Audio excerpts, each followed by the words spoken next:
Witness statement. Encounter with the unknown *****. I never believed in Bigfoot until I stood face to face with the thing that slipped through the shadows of my life.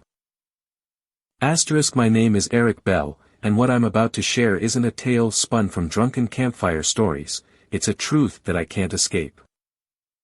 It was late September 2021 when I ventured into the thick woods of the Olympic National Park in Washington state, a renowned hotspot for such mythical creatures.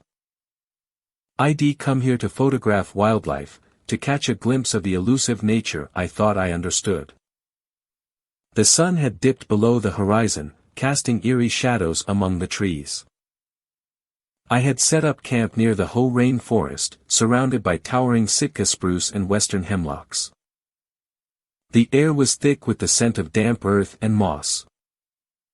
I was tired from hiking all day, but something in the stillness of the night drew me outside. Grabbing my flashlight, I scanned the surroundings, the silence almost deafening.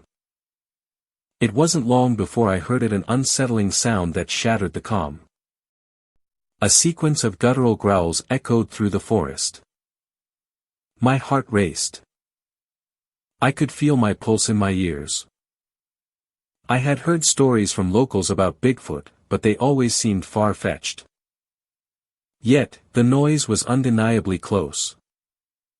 It was a low, resonating growl, the kind that vibrates through the ground and makes your stomach churn. I hesitated, caught between fear and an undeniable pull toward the source. Instinctively, I moved toward the sound, my curiosity outweighing my apprehension. As I approached a clearing, my flashlight illuminated something massive over 7 feet tall, covered in long, matted dark brown fur that appeared almost black in the weak beam. Its eyes reflected a primal intelligence, deep-set and almost human-like, yet devoid of any warmth. Features were obscured, but I could make out its broad shoulders and muscular build. I stood frozen, my mind racing.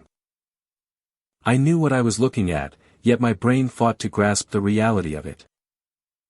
The creature turned slightly, its massive face coming into the light for just a moment. The jaw was pronounced, and its flat nose curled down over lips that parted to reveal teeth that were thick and yellowed, as if it hadn't eaten properly in ages. In that fleeting moment, something flickered behind those eyes, a raw primal instinct that knew I was there. Panic surged through me. I stumbled back without taking my eyes off it, half expecting it to charge. Instead, it simply watched, head tilted quizzically, as if assessing my worth. My logical mind screamed at me that this creature shouldn't exist. It felt unnatural, a blasphemy against the known wilderness. The sensation was suffocating, like standing on the precipice of a vast unknown abyss. Then came the smell, warm, musty, and heavy, like something decomposing in the summer heat. It overpowered me, forcing me to breathe shallowly, as if the essence of this creature seeped into my senses, corrupting my reality. After what felt like an eternity, it turned away, melding back into the darkness of the trees as if it were never there. I didn't sleep a wink that night. Instead, I sat by the campfire, replaying the encounter in my mind, unable to comprehend the horror I had witnessed. I recorded everything in my journal, detailing the sound, the glimpse of fur, the haunting eyes.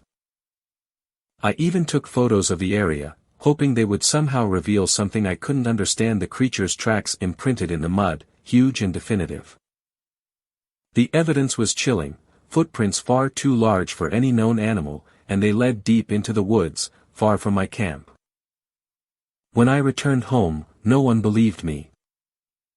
Friends laughed it off, family dismissed it as a stress-induced hallucination from too much caffeine and too little sleep. Yet, I could not shake off the memory, the feeling of being watched, and that heartbreaking glance into something ancient and knowing. Those eyes lingered in my mind, shadowing my sleep and clawing at my dreams. In the months following my return, I experienced nightmares, vivid, oppressive, where the growls of the creature reverberated inside my skull, echoing the hollow loneliness of its existence. My life became a series of anxious moments, where any rustle in the trees or sudden noise sent waves of dread crashing over me. I thought I had escaped the woods, yet it had embedded itself within me. When I finally shared my experience with a group of fellow enthusiasts online, I received a chilling reply. Someone linked to a 1975 report documenting a similar encounter in the same park. They had felt the same presence, experienced the same sounds, and noted the eyes brimming with that same shocking intelligence. As if an entire lineage of witnesses carried the burden of witnessing a truth that shouldn't exist. The psychological toll of my encounter is pervasive. I often find myself gazing into the woods, wondering if I'll see that hulking shadow, that haunting face again. I'm left with questions that churn my thoughts. What does it feed on? Why was it watching me? How many others have stood in that same clearing, confronted by the reality of a creature that shouldn't exist, yet somehow does? After all, it's not merely the fear of the unknown, it's the deeper horror of realizing that there are things in this world that remain unseen, things waiting in the shadows that we may never fully comprehend. You can dismiss stories like mine, but after all I have evidence. And, like the creature, it lingers in the dark, wondering who will turn back toward the forest next.